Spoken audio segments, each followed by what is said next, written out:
olha só o que está acontecendo com veterinários que decidiram parar de encaminhar cirurgias. Estou gostando muito da experiência, eu super indico. Um curso de extrema valia para o nosso currículo veterinário, trazendo diversas práticas cirúrgicas que a gente vai estar abordando nas clínicas.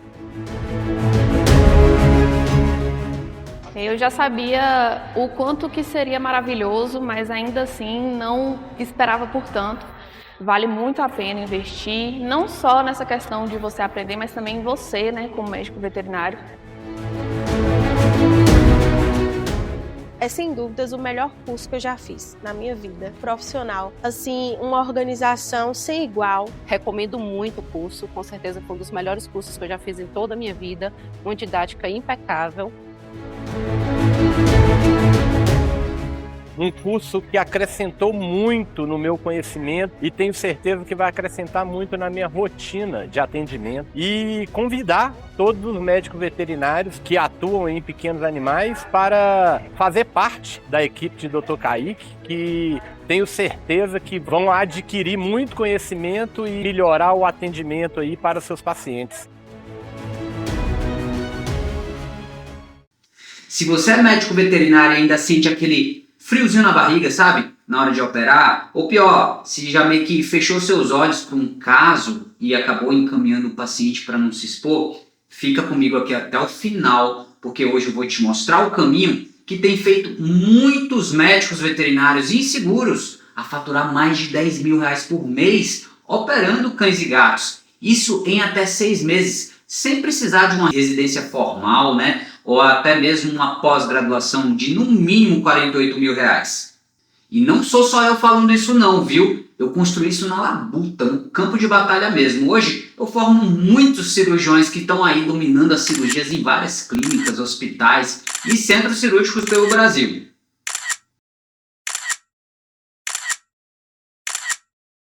Para quem não me conhece, eu me chamo Kaique Neves, eu sou cirurgião veterinário e eu saí da Bahia para estudar na PUC com bolsa integral. Eu fiz bico a graduação inteira para ajudar a pagar as contas. A minha mãe era assalariada na época, né? Meu pai não era presente, então minha mãe fazia o papel de pai e mãe. Tá? Então quando eu peguei o meu CRMV, eu tinha um diploma na mão, mas eu não tinha segurança para estar ali operando. E eu via vários colegas operando e atendendo, né, ali os casos cirúrgicos, e eu também atendia, mas tinha que encaminhar os meus casos cirúrgicos para os colegas operarem, porque eu não tinha o domínio, né, e aí eu via literalmente o meu faturamento sair pela porta. Eu queria a residência formal, mas a bolsa, que na época era menos de R$2.000 por mês, não ia me sustentar longe de casa, né, ainda mais em outro estado. E minha mãe tinha acabado de fazer uma cirurgia ortopédica, precisou colocar prótese total de quadril. Então foi aí que eu tomei uma decisão. Eu tive que ir para o campo de batalha, né? Eu não ia ter como me bancar somente ali estudando. Não ia ter ninguém para me ajudar. Então foi aí que eu entrei numa clínica 24 horas e transformei aquilo, né, aquele trabalho na minha própria residência.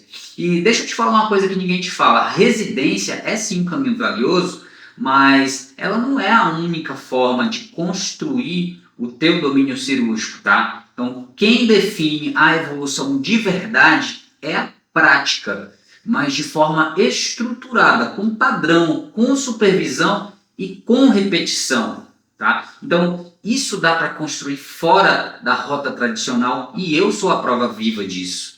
Então eu parei de fugir dos desafios cirúrgicos, eu trabalhava de dia, atendia todos os casos, vinha miíase, vômito, fazia vacina, atendia em domicílio e ainda pegava plantão à noite. Então se você também, né, acontece isso com você, tamo junto, porque eu também passei por isso. Então assim, só me restava a madrugada, né, para eu poder estudar. E aí eu estudava de madrugada, treinava em cadáver quando tinha. E assim, o pulo do gato é que eu vou te falar aqui, eu pagava cirurgiões experientes para poder operar comigo. Daí eu sugava cada movimento desse cirurgião. Eu reinvesti cada centavo que sobrava, depois de pagar as contas, né? Eu reinvesti em cursos de cirurgia de tecidos moles, de ortopedia, de neuro. E o resultado? Virei referência. e eu opero com segurança e hoje eu vivo muito bem da cirurgia, graças a Deus. E repara, sempre tive a agenda lotada, viu? Eu não tinha preguiça não. Era clínica, era plantão, era internação, era atendimento, era curativo em domicílio, né? Às vezes os colegas me pediam para cobrir plantão, eu ia lá e cobria. Então tudo que aparecia eu ia fazendo. E eu não tinha tempo sobrando não, tá? Eu tinha que ter um estudo direcionado, né? Então se você trabalha o dia todo, grava isso. O que te trava, né? O que trava a sua evolução não é a falta de tempo, não é você não ter tempo, né? Não é você ter várias horas livres no dia para você se dedicar a se tornar um cirurgião, né? É falta de direção no que você estudar, no que você treinar. Então foi unindo uma base sólida de anatomia cirúrgica com prática supervisionada e simplificando às vezes o que os livros, né, complica. Nasceu aí o meu método, tá? Um caminho para quem quer operar com segurança e não tem anos aí e nem uma fortuna para perder com teoria, né? Então, se bateu aquele pensamento em você aí, Kaique, mas eu nem lembro de anatomia na faculdade. Calma, respira. Você estudou anatomia para passar na prova, não foi?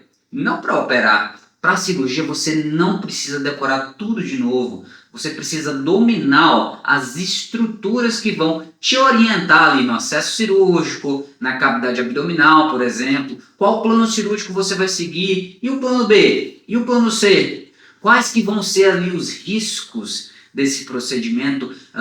Qual que vai ser a sua decisão, a sua ação? Como que você vai agir ali no momento da intercorrência, da hemorragia? Então você precisa ter a anatomia como um mapa para sua decisão cirúrgica e não como uma decoreba igual na aula de anatomia da sua faculdade. A demanda, gente, por cirurgiões seguros, ela é gigante. Os responsáveis pelos animais, os tutores, eles precisam de pessoas preparadas, precisam de profissionais, de cirurgiões preparados. Então eu decidi compartilhar a minha mina de ouro, que sustenta a minha rotina, para formar uma turma histórica de cirurgiões bem resolvidos. Agora eu preciso falar uma coisa para você, tá? Isso pode até te incomodar um pouquinho. Se você se esforça, se você se estuda, se dedica e mesmo assim continua inseguro para você poder entrar em um procedimento cirúrgico e aí fica encaminhando e vendo o faturamento ir embora, não é porque você não tem talento ou não se esforça, tá? É porque você simplesmente não foi treinado ou, sem perceber, aprendeu do jeito errado a virar um cirurgião. E o mais perigoso, a maioria desses erros você comete achando que está fazendo tudo certo, tá? E eu sei disso porque nós somos humanos, tá? Eu já errei, sei que você erra, mas também assim, você às vezes pode tentar se iludir ou achar culpados por teu erro, né? Coloca às vezes a culpa no tutor, coloca a culpa no animal, né? Então, isso por medo que você tem, não é mesmo? Então assim, eu vejo isso acontecendo, eu vejo isso acontecer muito na rotina com os colegas. Eu sei que você tem medo de errar, de você fazer um acesso cirúrgico errado, sei que você tem medo de lesar uma estrutura importante e tomar uma decisão errada com o teu paciente ali aberto na mesa, tá? Então eu valido esse teu medo. Quem sente esse medo, é quem entende o peso de uma cirurgia, não é? Mas escuta, você não tem esse medo aí porque você nasceu sem dom para cirurgia não, viu? Tira isso da tua cabeça. Esse medo, ele nasce da ausência de um mapa mental, claro, um passo a passo cirúrgico, de saber onde acessar, o que você vai abrir, o que você vai ligar antes de cortar. É exatamente esse mapa que você não tem. Então, quem aprende do jeito errado nunca vai ter esse mapa. Ou, às vezes, vai demorar muito tempo para ter. Então, o tempo, gente, é dinheiro, tá? Vai precisar aprender na marra. E aí, quem vai pagar o preço disso tudo vão ser os seus pacientes, tá? Ou isso pode custar até mesmo a sua reputação como um profissional. E eu vou te falar aqui, 5 erros que vai arrancando, pedaços desse mapa que você precisa ter para se tornar um cirurgião bem resolvido. Então, o primeiro erro é o quê? é querer fazer a cirurgia de qualquer jeito. Tá? Você às vezes entrar no centro cirúrgico na cara e na coragem, sem dominar os detalhes de cada procedimento, achando que na hora vai dar tudo certo, tá? E que cirurgia se aprende apenas operando. Não é bem assim, tá? Precisa sim operar para você ganhar bagagem, mas não é bem assim, só aprende operando. Por que que isso tá errado? Porque, assim, coragem que você tem ou acha que tem não vai substituir o teu preparo. Cada procedimento tem as suas particularidades anatômicas, existem cirurgias específicas, e quem entra para esses procedimentos sem conhecer acaba descobrindo ali na hora a complicação. Imagine aí um paciente ali na tua frente, muitas das vezes aberto ali na hora da cirurgia, e aí? Daí que nasce o pavor, né? Daí que a pessoa toma o trauma, né, em operar. E é isso que te faz encaminhar os casos. Daí eu me lembro até hoje da minha primeira castração que eu fiz. Foi uma cachorrinha que literalmente veio me pedir ajuda na época. Tá? Eu estava ali próximo ao shopping, ela estava ali, né? Eu estava no estacionamento, ela veio toda, né, cheia de sarna, me pedir ajuda, se coçando, meio que sangrando assim a pele do rosto na lateral aqui. E eu, óbvio, decidi ajudar, tinha que ajudar, né? Então nessa época eu me lembro até hoje, eu estava no 6º semestre da faculdade. Eu estava tendo matéria de técnica cirúrgica e semanalmente os alunos tinham aula de prática cirúrgica supervisionada. Os alunos tinham essas aulas, né? E eu e uma amiga minha, eu pedi uma ajuda, né, a uma amiga minha que estudava comigo, era da minha sala, né? E eu e ela, nessa época, a gente resgatou essa cachorrinha, né? A gente percebeu que ela não era castrada, né? Fez exames, a gente deu banho, tratou a sarna, e aí a gente marcou um dia para levar ela para o hospital escola da faculdade. E aí a gente chegou lá e conversou com o professor na época, né, que a gente queria castrar ela, né? E aí ele autorizou, deu aquela supervisionada, né, mas de longe, tá? Ele estava ali no bloco cirúrgico, mas ele estava de longe, ele deixou a gente mais à vontade, né? Deixou a gente reproduzir a técnica que a gente havia aprendido ali na teoria da sala de aula. A gente tinha assistido também o professor fazer cirurgia várias vezes, né? Mas ali no momento, gente, a coisa era diferente, né? Como diz o ditado, o buraco era mais embaixo. Tinha anestesista ali cuidando da parte anestésica e nós, eu e minha amiga, a gente seguiu com a castração, tá? Igual a técnica do livro, igual a técnica que a gente aprendeu na sala de aula. Era uma cachorrinha pequena, tipo uma salsichinha vira-lata, sabe? Então, durante o transanestésico, a anestesista que estava ali do lado informou que a pressão dela estava um pouco baixa e que era para a gente adiantar. Agora adianta aí que a pressão tá baixa, a gente precisa terminar logo, né? Não posso ficar tratando assim não. E aí a gente teve que agilizar, né? E aí a gente finalizou. A gente achou que tinha feito um bom trabalho, mas assim, o paciente acordou da anestesia, beleza? Ficou um tempinho lá no box de recuperação anestésica e depois eu levei ela para minha casa. Daí quando eu chego em casa, eu percebo que o curativo ele estava encharcado de sangue, e era sangue vivo, gotejando ali pela incisão, pelos pontos, sabe? A cachorra estava meio fraca, a mucosa, eu fiz assim, eu olhei, a mucosa estava branca, aí eu desesperei, né? Corri de volta para o hospital da faculdade, chamei o professor, eu e minha amiga, né? A gente chamou o professor e prontamente ele já organizou tudo assim, já levou o paciente para o bloco operatório e iniciou o procedimento novamente, né? E identificou, gente, que a ligadura do pedículo ela tinha escapado e aí que tinha ficado frouxa essa ligadura.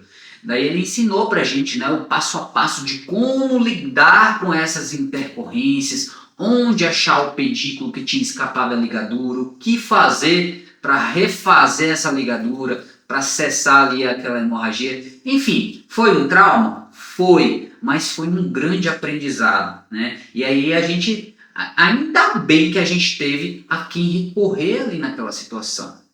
Daí eu fico pensando, né, putz, e se a gente não tivesse a quem recorrer, né? A quem nos ensinar o passo a passo ali para lidar com aquela situação, com aquela intercorrência? A cadela certamente teria morrido de choque hipovolêmico, mas graças a Deus ela ficou bem, não foi necessário nem transfusão sanguínea, tá? A cachorrinha pé duro, né, como se diz, resistente. E aí ela foi adotada depois, né, viveu por muitos e muitos anos saudável, e isso é que importa, tá? Então, eu te contei esse primeiro erro. Tá? Agora, o segundo erro é achar o quê? Que a antissepsia é bobagem. Ah, é um animal mesmo, não dá nada, é só fazer um pentabiótico depois que tá tudo certo. Tem muita gente, meus amigos, que pensa assim. Tem muita gente que vê isso com frequência, né? Então, assim, antigamente, ainda mais antigamente, né?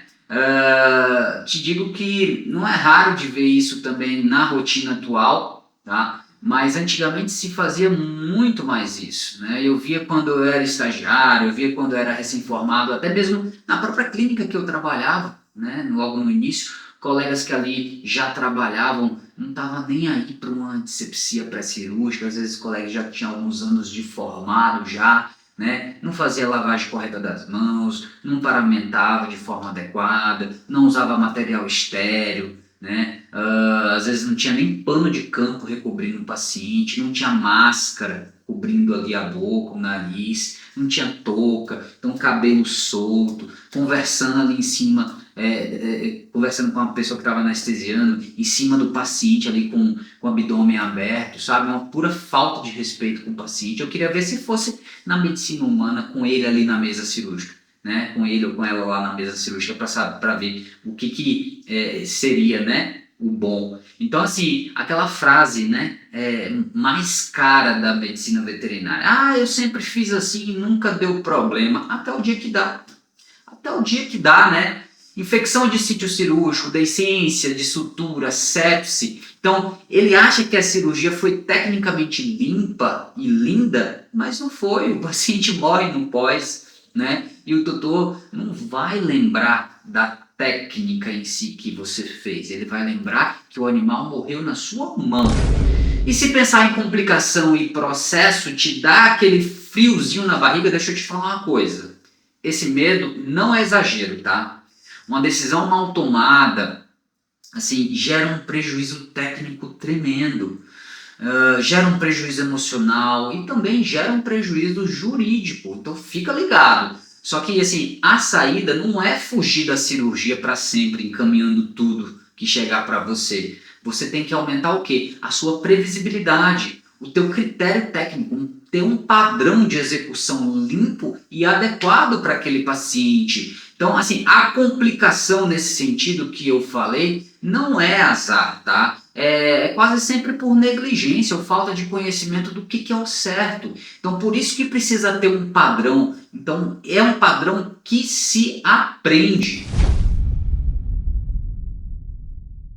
E o terceiro erro, qual que é? É você ignorar detalhes da técnica que vai ditar o sucesso ou a condenação do animal. Achar que cirurgia é tudo igual, o mesmo procedimento, feito de uma mesma forma, enfim. Se você muda ali milímetros, né, por exemplo, onde incidir, o que ligar, o que seccionar, qual o padrão de sutura, em qual tecido, isso vai separar o paciente que vai para casa do paciente que volta para a mesa cirúrgica ou até mesmo que não volta, né? Porque é errado o seguinte, o resultado ele não está em executar ali a técnica certinha do livro, tá? Tá nos detalhes que o livro às vezes complica, né? E ninguém te mostra na prática. Então, assim, esses detalhes você acaba operando no escuro sem eles, né? Então é por isso que muitas das vezes você trava. Um exemplo disso são, por exemplo, as deiscências de suturas mal feitas, né? Em um trato gastrointestinal, por exemplo, depois de 24 a 72 horas. Então, literalmente aquela sutura abre, vaza merda dentro da cavidade abdominal, literalmente. E isso vai levar o animal ao quê? A sepse e posteriormente a óbito. Então, talvez você esteja pensando aí, na teoria e no cadáver é uma coisa, no animal vivo é outra. E você sim, você tem razão. O cenário vivo traz o quê? Traz pressão, para o cirurgião ali, traz sangramento, né, o tempo correndo, a responsabilidade emocional, mas é exatamente por isso que a anatomia isolada, que às vezes a teoria solta não basta. Porque por que será que você trava e o seu colega executa, por exemplo? Então existe aí um abismo entre você e esse seu colega, né? Então precisaria ter o quê? Uma ponte, né? Acabando com esse abismo, né? E essa ponte, ela teria que ser o quê? Né? Ser baseada em tomada de decisão assertiva, conhecimento dos detalhes da anatomia cirúrgica, detalhes práticos da técnica, casos reais, por exemplo, né? E principalmente supervisão. O quarto erro é acreditar em diagnóstico prévio de colegas que não são cirurgiões. Então, receber um encaminhamento com é só uma massa para retirar, é só um nódulo, e aí você vai e entra direto no centro cirúrgico confiando cegamente na avaliação de quem não opera, tá? É aí que você acaba realmente tendo complicação e se expondo e perdendo a sua reputação, tá?